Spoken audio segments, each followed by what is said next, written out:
Hello बच्चों, मैं हूं पवार सर आईआईटी गुरुकुल नागपुर से। और बेटा आज हम लोग बहुत ही इंटरेस्टिंग टॉपिक पढ़ेंगे थर्मोडायनामिक्स। बेटा थर्मोडायनामिक्स आपका केमिस्ट्री में भी है और फिजिक्स में भी है।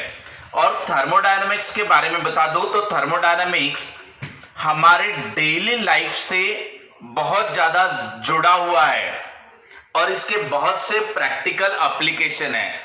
जैसे आप मान लो थर्मल पावर प्लांट हो गया, हमारे पास जो हम लोग बाइक चलाते हैं, हमारी बाइक हो गई, स्कूटी हो गई, कार हो गई, एरोप्लेन हो गया, पेट्रोल इंजन हो गया, डीजल इंजन हो गया, ये सब थर्मोडायनामिक्स के अंदर आता है। घर में जो हम प्रेशर कुकर इस्तेमाल करते वो, या तो आप ओपन कंटेनर में चाय बनाते हो तब, या तो आपके पास का घर में जो फ्रीज है, एसी है, रेफ्रिजरेशन है, ये सभी आपके थर्मोडायनामिक्स में आते हैं। इसके अलावा कई आपकी केमिकल प्रोसेसेस, न्यूक्लियर बॉम्ब, ऐसे कई चीजें आपके थर्मोडायनामिक्स में कवर होती है। तो थर्मोडायनामिक्स अपने लाइफ में बहुत ज्यादा इंपॉर्टेंट है, इसके प्रैक्टिकल एप्लीकेशन है और आपके एग्जाम पॉइंट ऑफ व्यू इसके ऊपर बहुत ज्यादा वेटेज भी है। कई बार बच्चों को थर्मोडायनामिक्स का प्रैक्टिकल यूज क्या है वो नहीं बताया जाता, तो हम लोग थर्मोडायनामिक्स को एक अलग अप्रोच से पढ़ेंगे, यानी उसको प्रैक्टिकली कहां पर यूज होता है वो देखते हुए पढ़ेंगे। जैसे फर्स्ट लॉ ऑफ थर्मोडायनामिक्स, उसको हम लोग कार के engine, diesel engine, petrol engine पे लगा के देखेंगे।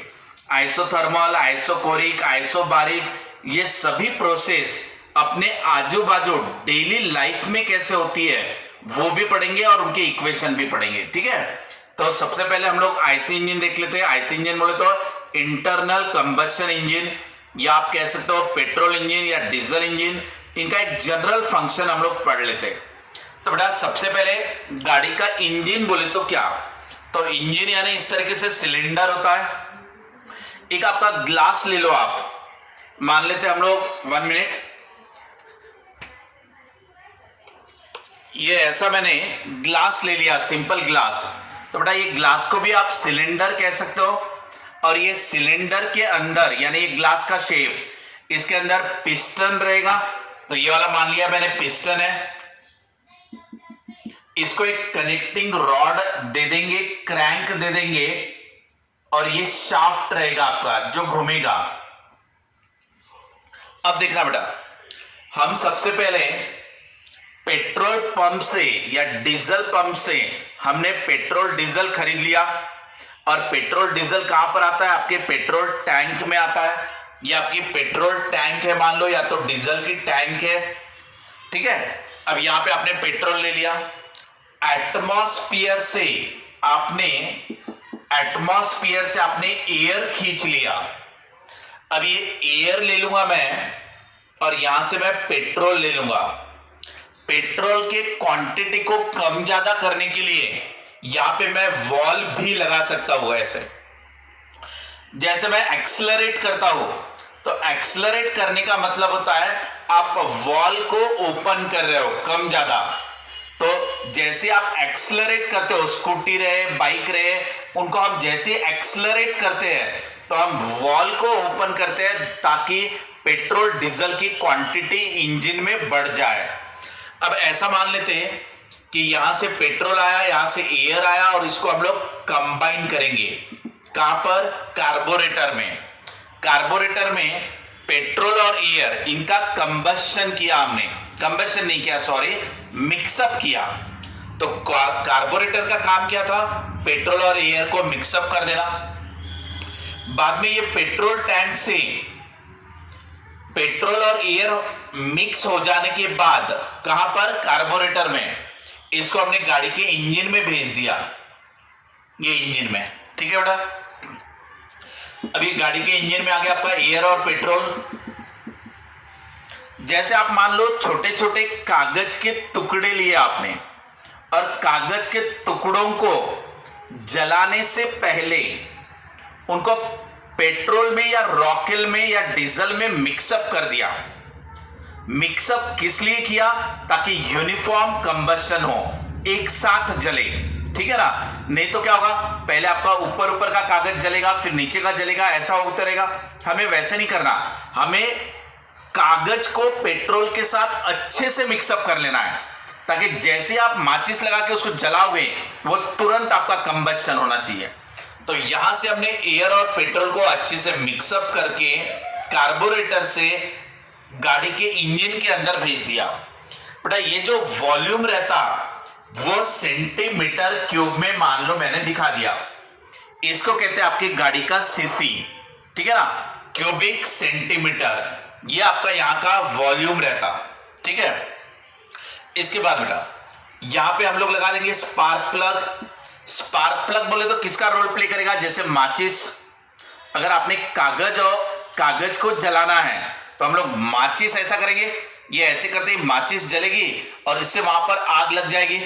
तो उसी तरीके से हम लोग बाइक का किक हैमर करते, या तो बाइक को ऑटो स्टार्ट करते, तो ऑटो स्टार्ट करते ही यहाँ पे स्पार्क प्रोड्यूस होगा, और जैसे ही यहाँ पे स्पार्क प्रोड्यूस होगा, जनरली ये क्या रहता है, यहाँ पे कॉइल्स रहती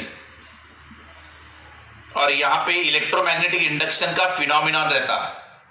तो इलेक्ट्रोमैग्नेटिक इंडक्शन का फिनोमिनॉन से यहां से करंट पास होता और यहां स्पार्क प्रोड्यूस होता। बेटा जैसे यहां स्पार्क प्रोड्यूस हुआ, ये आपका पिस्टन पीछे की तरफ जाएगा, और ये पिस्टन अगर आपका पीछे की तरफ गया, यानी ये ऐसे, तो आपका कनेक्टिंग रॉड ऐसा हो जाएगा, क्रैंक ऐसे हो जाएगी, इसे कहना कनेक्टिंग रॉड, इसे कहना क्रैंक, और इसे कहना शाफ्ट। तो ये शाफ्ट के आपके इसके ऊपर आपके व्हील्स माउंटेड है, ठीक है ना, यहाँ बीच में गियर बॉक्स रहता, बाकी सब असेंबली रहती, बट ये हो गया आपका मोशन। अब आप समझ लेना बेटा व्हाट इज द थर्मोडायनामिक्स। तो ये थर्मो लिखा मैंने और ये लिखा मैंने डायनामिक्स, ठीक है ना, दो अलग अलग चीजें लिख दी। ये क्या लिखा है मैंने, थर्मो। बेटा थर्मो का मतलब हुआ हीट और डायनामिक्स का मतलब हुआ मोशन, ठीक है ना।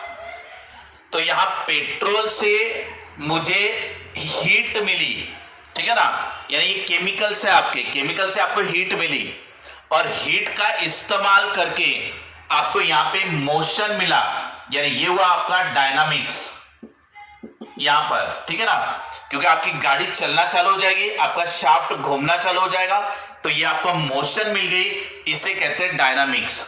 और ये मोशन आपको किसके वजह से मिली, हीट के वजह से, और हीट कहां से आई, पेट्रोल से, ठीक है बेटा।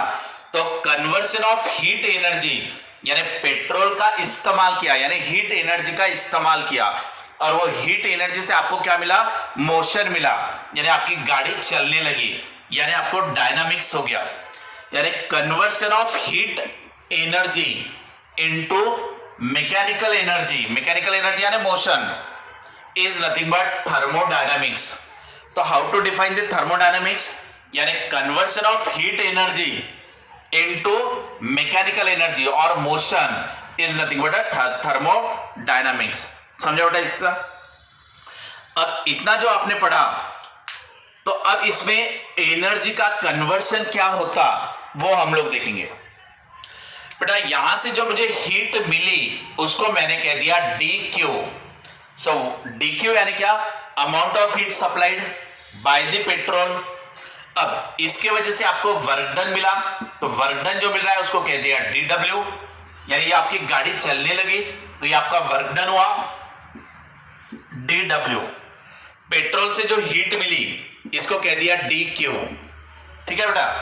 और बाद में ये जब ऐसे आगे जाएगा तो ये आपका ऐसे घुमा, और बेटा बाद में ये ऐसे वापस आएगा, तो ये जब वापस आएगा तो ये वाला आपका पिस्टन ऐसे वापस आएगा, तो ये कंबस्शन की वजह से ये ऐसा गया था, बाद में ये वापस लौटेगा, ये आपका ऐसे गोल घूमेगा, तो ये ऐसा जाएगा, ये ऐसे आएगा, ये रेसिप्रोकेट होगा, ये ऐसे सर्कल में घूमेगा। तो ये जैसे ये वापस आएगा तो यहां से साइलेंसर से, गाड़ी का ये साइलेंसर है, तो यहां पे जितना भी कंबस्टिबल प्रोडक्ट है यानी धुआं, यहां पे पूरा कंबस्शन होने के बाद जो आपका कंबस्टिबल प्रोडक्ट बचेगा वो धुआं आपके साइलेंसर से बाहर चला जाएगा एटमॉस्फेयर में। तो बेटा एटमॉस्फेयर से जब एयर लिया था एटमॉस्फेयर से जब एयर लिया था तब वो ठंडी थी, कम टेम्परेचर था उसका, लेकिन जब साइलेंसर से धुआं बाहर निकलेगा तो वो ज्यादा टेम्परेचर पे होगा, इसका हाई टेम्परेचर है। इसका मतलब ये जो ठंडी एयर थी वो जब बाहर निकली तो वो गर्म है, तो इसका मतलब उस एयर की इंटरनल एनर्जी चेंज हो चुकी है, तो उसे हम कहेंगे change in internal energy, DU। अब ये पेट्रोल से जो हमें एनर्जी मिली थी दैट इज अ DQ, इसका इस्तेमाल कैसे हुआ? तो इसके वजह से हमें कुछ वर्क डन मिला और कुछ अपनी गैस की इंटरनल एनर्जी बढ़ी, दैट इज अ DU। बेटा इसे कहते हैं फर्स्ट लॉ ऑफ थर्मोडायनेमिक्स। ये आपका थर्मोडायनेमिक्स का फर्स्ट लॉ है। It is nothing but law of conservation of energy. क्या है बेटा? ये law of conservation of energy, यानी एनर्जी कंजर्व हो रही, यानी एनर्जी का आपको टोटल हिसाब मिल रहा है। फॉर एग्जाम्पल ऐसा मान लेते कि पेट्रोल से हमें 10 जूल की एनर्जी मिली, ऐसे जस्ट एज्यूम कर लेते समझने के लिए कि पेट्रोल ने हमें इतनी एनर्जी दी। इस एनर्जी के वजह से हमारी गाड़ी जो चल रही है तो हमें जो वर्क डन मिला वो मान लेते 3 जूल। कितना बेटा? 3 जूल। तो बचा हुआ 7 जूल आपका साइलेंसर से जो धुआं निकल जाएगा वो चेंज इन इंटरनल एनर्जी रहेगी 7 जूल। अब बेटा आपने एनर्जी कितनी ली थी? पेट्रोल से आपने कितनी एनर्जी ली थी? 10, और आपको एक्चुअल में वर्क डन कितना मिला? 3। तो इससे आप क्या निकाल सकते हो? इफिशियंसी। अगर मुझे इफिशियंसी निकालना है तो कितना वर्क डन मुझे मिला, यानी 3 जूल कितने एनर्जी लेने के बाद, तो पेट्रोल तो मैंने खरीदा ना, तो ये पेट्रोल मैंने 10 जूल एनर्जी पेट्रोल दे रहा था, ठीक है ना, तो ये मेरा 30% मेरा इफिशियंसी आ जाएगा। बेटा लॉस क्या हुआ हमारा? तो ये 7% हमारा लॉस हुआ, 70% हमारा लॉस हुआ, यानी 7 जूल ये अपना लॉस है, क्योंकि गाड़ी से जो धुआं बाहर निकला वो तो हमारे कोई काम में नहीं आ रहा है, तो ये हमारे लॉस के अंदर आएगा, लॉस में कंसिडर करोगे आप इसको। अब मुझे एक चीज बताओ बेटा, एटमॉस्फेयर से जो ठंडी एयर ली, अगर वो साइलेंसर से जाने वाला धुआं भी ठंडा ही रहा, यानी जैसे एटमॉस्फेयर से एयर लिया था वैसे ही ठंडी एयर अगर बाहर चली गई, तो इसका मतलब क्या हुआ कि आपका जो पेट्रोल की पूरी ताकत थी वो पूरी की पूरी वर्क डन के काम में आ गई, ये इसका मतलब हुआ। यानी ये कहता है कि 100% आपकी इंजन इफिशिएंट है, 100% एनर्जी का कन्वर्शन हुआ, यानी पेट्रोल से मिलने वाली एनर्जी 100% गाड़ी को चलाने के काम में आ गई। बट ये कब हुआ? जब हमने टेम्परेचर को कांस्टेंट रखा, यानी जो एटमॉस्फेयर से जो जिस टेम्परेचर पे एयर लिया था उसी टेम्परेचर पे एयर बाहर चली जानी चाहिए, यानी जिसे कहते हैं आइसोथर्मल कंडीशन। सो अगर आइसोथर्मल कंडीशन लिया तो change in temperature of air is 0, change in temperature is 0। तो आपका चेंज इन इंटरनल एनर्जी, यानी गैस की चेंज इन इंटरनल एनर्जी ले लो 0। क्लियर बेटा? चलो आगे पढ़ते हैं हम लोग।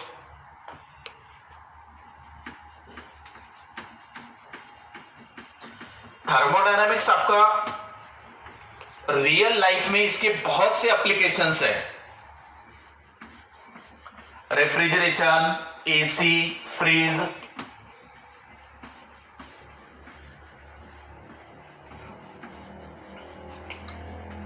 अब ये देखो, फर्स्ट लॉ ऑफ थर्मोडायनामिक्स को और एक तरीके से समझ लेते हैं।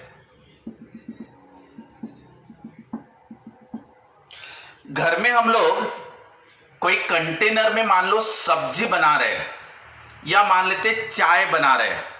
अब ये कंटेनर में हम लोग चाय बना रहे हैं, अब इसको हम लोग सिलेंडर पे रख देंगे, गैस सिलेंडर, ठीक है ना। गैस का इस्तेमाल किया हमने, और घर पे कुकिंग के समय यहां गैस की वजह से जो आपको हीट मिल रही है उसको हम लोग यहां पे इस्तेमाल कर रहे हैं फॉर द कुकिंग पर्पस। अब ये चाय जो चाय गर्म करने के लिए जो मैंने हीट सप्लाई किया, यानी ये जो हीट सप्लाई कर रहे हैं हम लोग, इसको कह देते हैं डी क्यू, या तो सिंपली इसको क्यू भी कह सकते हो, क्योंकि इसका मतलब क्या होता, amount of heat supplied to this system. System बोले तो ये चाय आप गर्म करना चाह रहे हो, तो जो आप चाय बना रहे हो वो हो गया आपका सिस्टम, ठीक है। और उसका एक कंटेनर कहा तो क्या हो गया, बाउंड्री, कंटेनर यानी बाउंड्री, ठीक है ना। और बाकी बची हुई चीजें, यूनिवर्स की बची हुई चीजें, ये आ गई सराउंडिंग में। तो सिस्टम, बाउंड्री और सराउंडिंग। अब बेटा मैंने जो हीट सप्लाई किया, गैस से हम लोग जो हीट सप्लाई कर रहे हैं उसको क्या लिखा, D Q, amount of heat supplied. इससे आपकी चाय गर्म होगी तो चाय की इंटरनल एनर्जी चेंज हुई, डी यू। और यहां से कुछ वेपर बाहर निकलेगी। अभी जो वेपर बाहर निकल रही है वो एटमॉस्फेयर के प्रेशर को क्रॉस करके बाहर निकल रही है, क्योंकि यहां पे तो अपना एटमॉस्फेयर है ना, ऐसा ये अपना एटमॉस्फेयर है, तो यहां एटमॉस्फेयर का प्रेशर बना हुआ है और ये एटमॉस्फेयर को फाइट करके इसको बाहर निकलना है।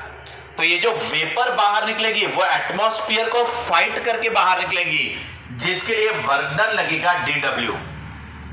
तो बेटा अमाउंट ऑफ हीट सप्लाइड मान लो 10 है, ठीक है ना। तो amount of heat supplied is 10 joule. इससे क्या हुआ, हमारी चाय गर्म हो गई, या हमारी सब्जी पक गई, या आप चावल पका रहे हो तो चावल आपका पकते जा रहा है, जिसे कहोगे change in internal energy of this system. और बचा हुआ क्या होगा आपका, वर्क डन। अगर मैंने 10 जूल का हीट सप्लाई किया, चेंज इन इंटरनल एनर्जी हुआ मान लो 3 और वर्क डन हुआ मान लो 7, तो यहां हमें एनर्जी का बराबर हिसाब मिल गया। अगर आपको एनर्जी का बराबर हिसाब मिल रहा है तो एनर्जी कंजर्व हो रही है, उसका पूरा कैलकुलेशन हमें मिल जा रहा है। So it follows the law of conservation of energy. इसे कहते हो बेटा फर्स्ट लॉ ऑफ थर्मोडायनेमिक्स, यानी amount of heat supplied to this system is used to change the internal energy of the system and remaining part of energy is used for the work done। ये एक हुआ बेटा। इसमें बताओ atmosphere का pressure constant बना रहेगा, क्योंकि हमारे वेपर की वजह से एटमॉस्फेयर के प्रेशर में कोई खास फर्क नहीं आएगा। यहां पे एटमॉस्फेयर अपना प्रेशर कांस्टेंट बनाए रखेगा। तो ओपन कंटेनर में जो भी प्रोसेस आप करोगे उसे कांस्टेंट प्रेशर प्रोसेस कहेंगे, क्योंकि एटमॉस्फेयर को ओपन है ना ये, तो एटमॉस्फेयर का ओपन है और एटमॉस्फेयर का प्रेशर यहां कांस्टेंट बना हुआ है। सो इस प्रोसेस का नाम रहेगा कांस्टेंट प्रेशर प्रोसेस, ठीक है बेटा। और constant pressure process is nothing but isobaric process. कौन सा प्रोसेस कहोगे उसको, आइसोबारिक, क्योंकि bar is the unit of pressure और प्रेशर सेम है, कांस्टेंट है, यानी iso. So isobaric process, bar is the unit of pressure, iso का मतलब सेम यानी कांस्टेंट। सो आइसोबारिक प्रोसेस यानी प्रेशर वहां पर कांस्टेंट रहता है, ठीक है बेटा। इसको हम और अलग तरीके से दिखा सकते हैं। अगर हम इसी को इंजन के फॉर्म में दिखाते, थर्मल पावर प्लांट में भी ले सकते हो आप। ये क्या है, हमारा गाड़ी का इंजन, ये वो अपना पिस्टन, ये हो गया अपना ये सिलेंडर, ये पिस्टन, ये आपका कनेक्टिंग रॉड। अब यहां पे हम लोग हीट सप्लाई कर रहे हैं, तो हम लोग जो हीट सप्लाई कर रहे हैं उसको क्या कहेंगे, डीक्यू, यानी अमाउंट ऑफ हीट सप्लाई। चाहे तो आप इसको क्यू भी कह सकते हो। इसकी वजह से यहां पे जो गैस होगी वो गर्म होगी। अब यहां की गैस अगर गर्म हो रही है तो इसकी इंटरनल एनर्जी चेंज हो रही है, दैट इज डी यू। और बचा हुआ क्या मिलेगा, वर्क डन dW, क्योंकि जैसे जैसे ये गैस गर्म होगी तो ये एक्सपांड होगी, और ये अगर एक्सपांड हो रही है तो ये आपका पिस्टन ऊपर जाएगा ऐसा। तो इसको डिस्प्लेसमेंट हुआ, यानी क्या हुआ, वर्क डन। अगर इसका मास निग्लेजिबल है तो यहां प्रेशर किसका बना हुआ है, एटमॉस्फेयर का, और यहां जो एटमॉस्फेयर का प्रेशर है वो कांस्टेंट है। तो कांस्टेंट एटमॉस्फेरिक प्रेशर में ये एक्सपांशन हो रहा है, यानी ये वाली गैस एक्सपांड होगी, ये ऊपर ऊपर जाएगा। तो हमने जो हीट सप्लाई किया उसका कुछ हिस्सा इंटरनल एनर्जी चेंज होने में जा रहा है और बचा हुआ आपका वर्क डन हो रहा है। समझा बेटा? So what is the first law of thermodynamics? The amount of heat supplied is utilized in two way. The amount of heat supplied is utilized in two ways. Some part is used for change in internal energy, यानी ये gas आपकी गर्म होगी, and remaining part of energy is used for the work done, that is dW. This is your first law of thermodynamics. It is nothing but law of conservation of energy. ये constant pressure process है, इसमें सभी चीजें आएंगी, ये भी आएगा, ये भी आएगा, ये भी आएगा। क्लियर बेटा? मैंने क्या कहा था, अगर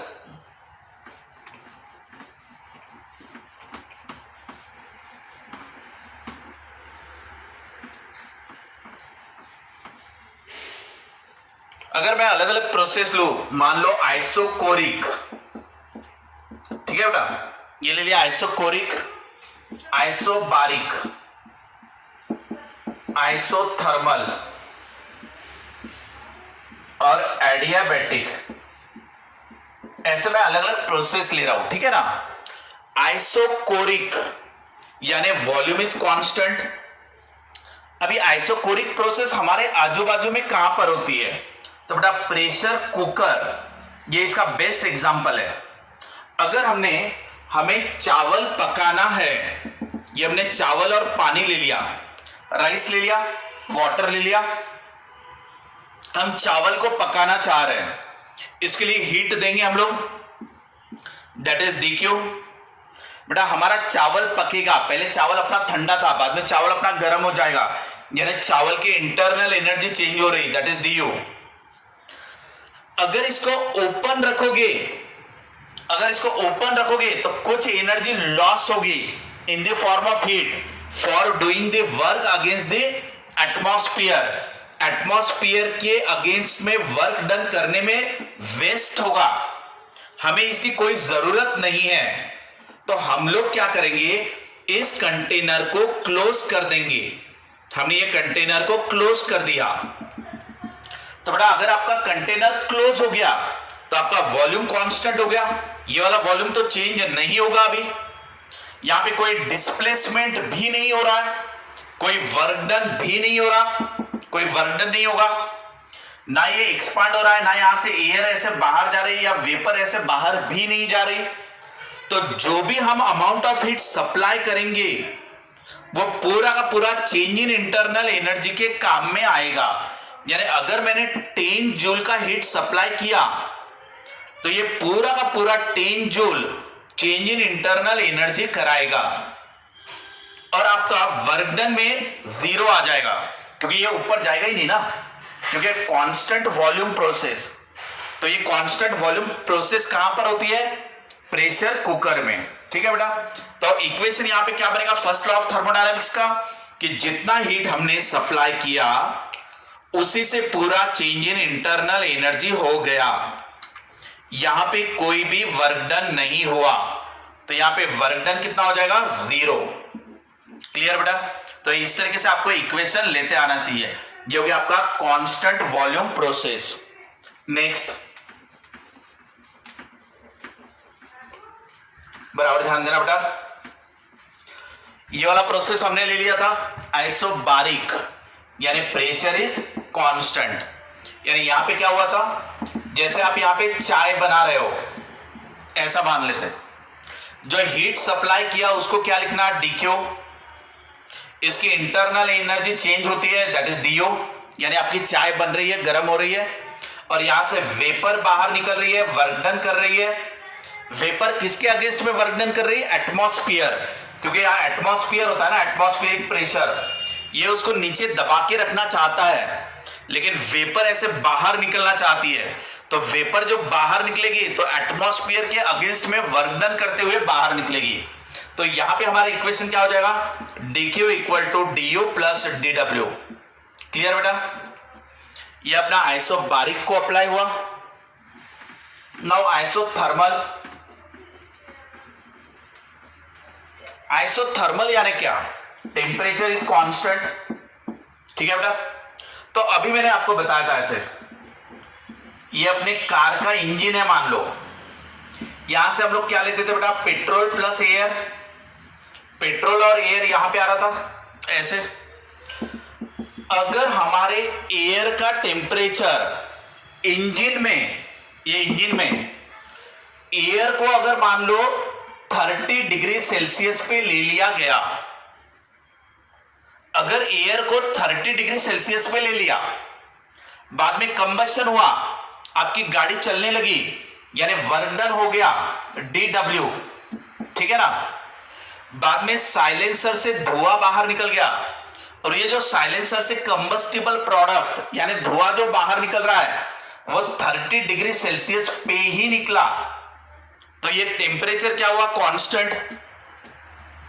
तो अगर आपका टेम्परेचर कांस्टेंट रहा तो इसका मतलब आपकी ये जो गैस थी उसका पहले की एनर्जी और बाद में की एनर्जी सेम ही है, यानी चेंज इन इंटरनल एनर्जी क्या हुआ, जीरो, इंटरनल एनर्जी चेंज ही नहीं हुआ।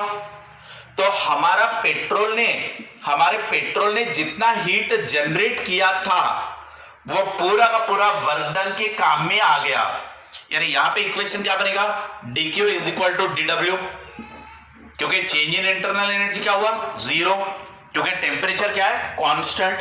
क्लियर बेटा, अब एक लास्ट वाला प्रोसेस ले लेते हैं, एडियाबैटिक। वैसे उसके आगे और पॉलीट्रॉपिक प्रोसेस होते हैं, अब हम लोग ले लेते हैं एडियाबैटिक प्रोसेस। बेटा एडियाबैटिक प्रोसेस यानी क्या, तो हीट इज कांस्टेंट, हीट आपकी कांस्टेंट रहेगी, यानी बाहर की हीट अंदर नहीं आएगी, अंदर की हीट बाहर नहीं जाएगी। उसका एग्जांपल कौन सा ले सकते हो आप, थर्मास फ्लास्क। ये हमने थर्मास ले लिया, यानी एक ऐसा कंटेनर उसको जिसको बाहर पूरा इंसुलेशन लगाया हुआ है, ये इंसुलेटेड है, कोटेड है पूरा, और ये आपका कंटेनर हो गया इसको बाहर से पूरा कोटिंग किया हुआ है ताकि बाहर की हीट अंदर ना आए और अंदर की हीट बाहर ना जाए। ठीक है ना, तो आप बाहर से हीट अंदर भी नहीं दे सकते और अंदर से हीट बाहर भी नहीं जा सकती। इसका मतलब क्या हुआ, dq इक्वल टू जीरो, क्योंकि हम हीट दे ही नहीं पा रहे उसको। ठीक है बेटा, अब अगर हम इसको पिस्टन रख ले, ये ऐसा, अगर हमने ऐसा एक पिस्टन और एक कनेक्टिंग रॉड, ठीक है, हीट तो आप आने भी नहीं दे रहे हो, हीट को जाने भी नहीं दे रहे हो, तो change in heat is zero. अगर मैं पिस्टन को दबाऊंगा तो मैंने क्या किया, वर्क डन। तो इसको अगर मैं दबाऊंगा तो मैंने वर्क डन किया, तो आपकी गैस कॉम्प्रेस होगी, तो इसकी चेंज इन इंटरनल एनर्जी बढ़ेगी, आपका डीओ बढ़ेगा। तो जितना वर्क डन मैं करूंगा उतनी ही उसकी चेंज इन इंटरनल एनर्जी होगी। तो work done is nothing but change in internal energy. Clear बेटा, क्योंकि यहां पे हीट तो ना बाहर जा रही ना अंदर आ रही है, सो यहां पे आपका इक्वेशन ये बनेगा। आप दूसरा भी कह सकते हो, अगर ये एक्सपांड होगा तो ये ऊपर जाएगा, तो आपकी गैस ठंडी होती जाएगी। तो गैस की जो चेंज इन इंटरनल एनर्जी है वो इसके वर्क डन के ऊपर डिपेंड है, ये या तो कॉम्प्रेस करेगा या तो एक्सपांड करेगा, या तो ये गैस ठंडी होगी या तो गर्म होगी। तो change in internal energy work done के ऊपर डिपेंड होगा। यहां अंदर की हीट बाहर नहीं आ रही, बाहर की हीट अंदर नहीं आ रही, सो चेंज इन हीट आपका क्या हुआ, जीरो। ये आपका हुआ एडियाबैटिक प्रोसेस। समझा बेटा, इस तरीके से अलग अलग टाइप के प्रोसेसेस होते हैं आपके।